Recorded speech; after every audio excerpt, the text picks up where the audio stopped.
प्यारे बच्चों, ये दो स्ट्रेट लाइन हैं और ये एक दूसरे पर परपेंडिकुलर है, तो इनमें से कौन सा ऑप्शन होगा। अब आप देखिए कि पहला स्ट्रेट लाइन जो है इनका हम लोग स्लोप निकाल लें m1, यह हो जाएगा minus cos alpha upon sine alpha, और इस स्ट्रेट लाइन का स्लोप निकालें, यह हो जाएगा minus cos beta upon sine beta. अब चूंकि दोनों स्ट्रेट लाइन एक दूसरे पर क्या है, परपेंडिकुलर हैं, परपेंडिकुलर होंगे तो उनके स्लोप का प्रोडक्ट क्या हो जाएगा, -1। इसीलिए minus cos alpha by sine alpha into minus cos beta by sine beta, this is equal to -1। ये हो गया cos alpha into cos beta, इधर ले जाइए तो minus plus sine alpha sine beta, इस साइड क्या हो जाएगा 0। इसे आप कॉस अल्फा माइनस बीटा भी लिख सकते हैं और कॉस बीटा माइनस अल्फा भी लिख सकते हैं, इसीलिए मॉड लगा देंगे alpha minus beta, this is equal to 0। So mod alpha minus beta equal to π/2। कौन सा ऑप्शन ट्रू है, ऑप्शन बी करेक्ट है। The angle between the straight line this and this is, तो यहाँ भी स्लोप निकाल लें, इस स्ट्रेट लाइन का स्लोप हो जाएगा 2 और इस स्ट्रेट लाइन का स्लोप हो जाएगा -½ इसलिए जब इनका प्रोडक्ट लेंगे -1, इसीलिए यह एक दूसरे पर क्या है, परपेंडिकुलर है, इनके बीच का एंगल क्या होगा 90 डिग्री। ओके,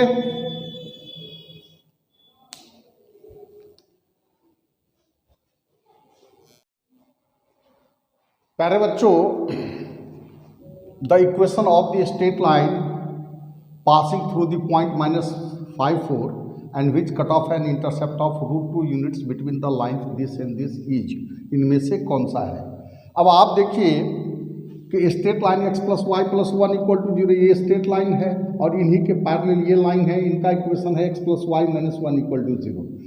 अब एक स्ट्रेट लाइन है जो इसी पॉइंट से पास करती है, सपोज करो वह x एक्सिस के पॉजिटिव डायरेक्शन के साथ थीटा एंगल बनाती है, तो उस स्ट्रेट लाइन का इक्वेशन लिखना है। इन दोनों पैरेलल लाइन के बीच का जो डिस्टेंस है वो √2 यूनिट्स दिया हुआ है।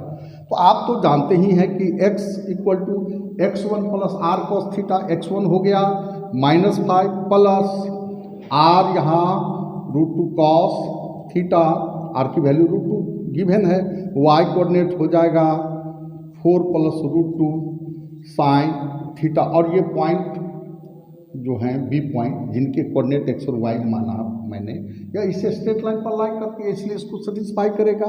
तो -5 + √2 cos theta plus 4 + √2 sine theta, this is equal to 1, और यहाँ से ये हो जाएगा √2 cos theta plus sine theta, this is equal to 2 से डिवाइड कर दीजिए 1/√2, ये हो गया cos theta plus sine theta, this is equal to 1। Okay, और मल्टीप्लाई करिएगा तो ये हो जाएगा 1/√2 cos theta plus 1/√2 sine theta, this is equal to 1। इनको लिख सकते हैं cos theta minus π/4, this is equal to 1। आप जानते हैं कि थीटा माइनस पाई की वैल्यू क्या होनी चाहिए, बोलिए 1 किसका वैल्यू है cos 0 डिग्री का, ये 0 हो गया, इसलिए थीटा की वैल्यू π/4। ऑप्शन कौन ट्रू है, ये थीटा निकल गया, स्लोप निकल गया, तो स्लोप हो जाएगा m = 1045, इसकी वैल्यू 1। अब बताओ स्ट्रेट लाइन का इक्वेशन क्या लिखोगे, y - y1 कितना है 4, स्लोप हो गया 1, x - +5, so this is equal to x - y + 9 = 0, यानी ऑप्शन सी करेक्ट है। दूसरा, the angle of the tangent of the straight line passing through -3 6 and the midpoint of the line joining the points this and this that meets with positive direction of x axis। तो सबसे पहला काम होगा कि mid point कितना है, तो mid point यह बराबर ए और बी का 4 -2/2 और -5 + 9/2, तो 1 और 2 आया। तो देख ही रहे हैं। अब यहाँ से स्लोप निकालने m बराबर tan थीटा होता है, तो यह कितना हो जाएगा 6 - 2 अपॉन -3 -1, 4 -1 आया, इसलिए थीटा की वैल्यू कितना आया 3π/4। टेंजेंट जो है, टेंजेंट का जो एंगल है यानी स्लोप स्ट्रेट लाइन जो है वो एक्स एक्सिस के पॉजिटिव डायरेक्शन के साथ जो एंगल बना रही है वो एंगल 3π/4 है। ओके,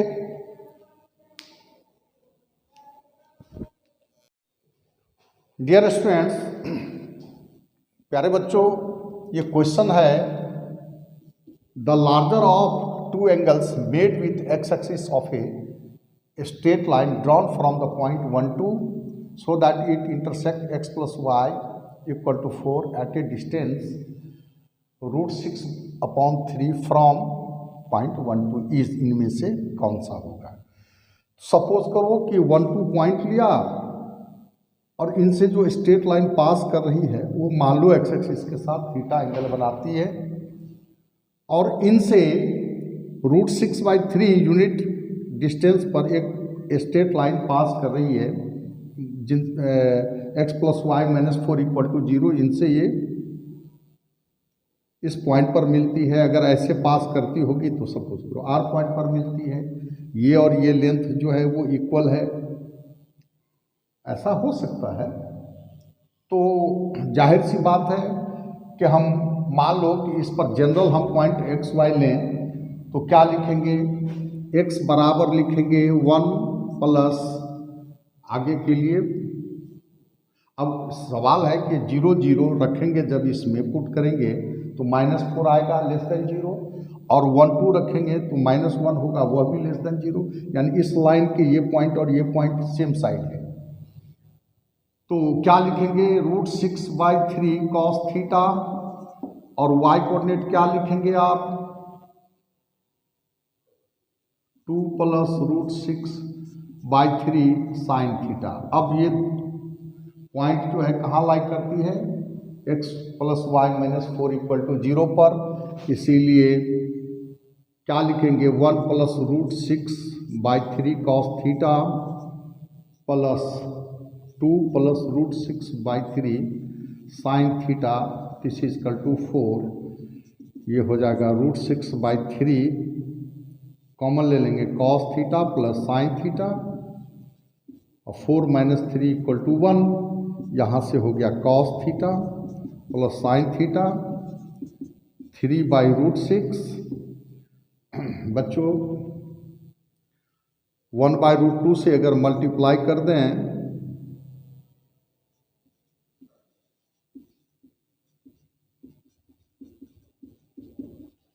ये हो जाएगा 3/2√3, है ना।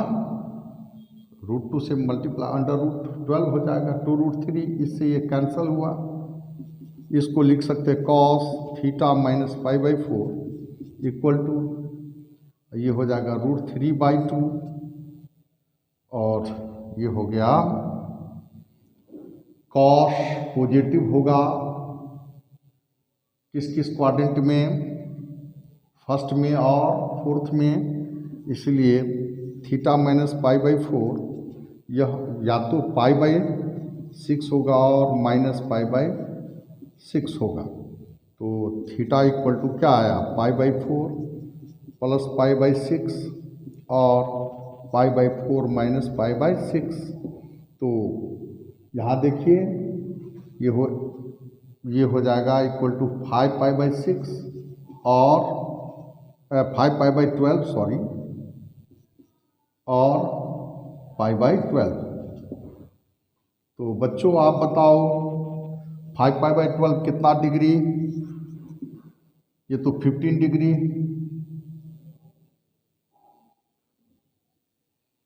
तो ये 75 डिग्री और 15 डिग्री, इनमें से ग्रेटर एंगल कौन हुआ? 75 डिग्री। इसलिए ऑप्शन कौन सही है? सी। ओके।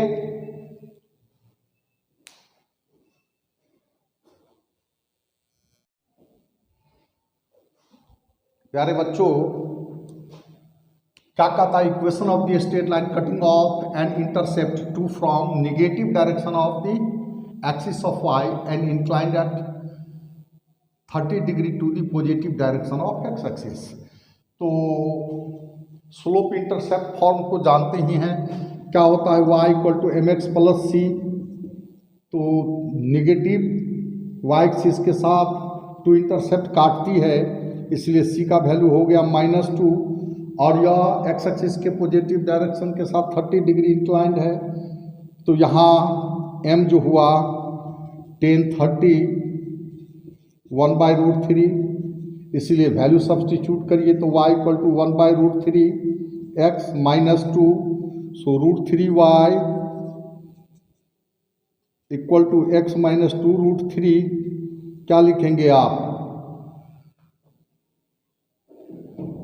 देखिए y√3 -x plus 2√3, this is equal to 0। Option D क्या है? करेक्ट है। दूसरा है ए का कोऑर्डिनेट दिया हुआ 1 3 और सी का 7 5 are the two opposite vertices of the square. The equation of the sides through A is, इसमें से क्या है? तो ए और सी दिया हुआ है, तो स्लोप ऑफ ए सी निकाल लेंगे। स्लोप ऑफ ए सी कितना होगा? 5 - 3/7 -1, ऊपर में आया 2 और ये हो गया 6 1/3। तो m बराबर जानते ही हैं। पहले तो इससे गुजरने वाले लाइन का इक्वेशन, ए से गुजरने वाले y -3 इक्वल टू m मान लेते हैं, स्लोप x -1/3। अब यह डायगोनल हो गया, डायगोनल साइड के साथ ये एंगल कितना बनाएगा? 45। स्क्वायर है तो पूरा 90 है। इसीलिए m बराबर क्या लिखोगे? Plus minus. बताइए, या एक बार डायरेक्ट हम ले लेते हैं 1/3 -1 डिवाइडेड बाय 1/3, 1 + 1/3 इंटू 1, और यह हो जाएगा -2/4 यानी -½ और दूसरा m बराबर हम लिख सकते हैं 1/3 + 1/1 - 1/3, ये हो जाएगा 4/2। 2 हुआ तो यहाँ सब्सटीट्यूट कर देंगे, तो y -3 equal to -½ x -1/3, sorry x -3 आसपास करिए 1/3 से ना, सॉरी x -1। तो क्या हो जाएगा? x this equal to 2y -6 equal to -x + 1, so x + 2y -7 equal to 0। और दूसरा अगर हम +2 लेते हैं तो y -3 equal to 2 into x -1, 2x -2 इधर ले आइए तो y -2x -1 इक्वल टू 0, या ये हो जाएगा 2x - y + 1 इक्वल टू 0। इनमें से कोई नहीं है तो x + 2y - 7 equal to 0। Option A correct option है। ओके।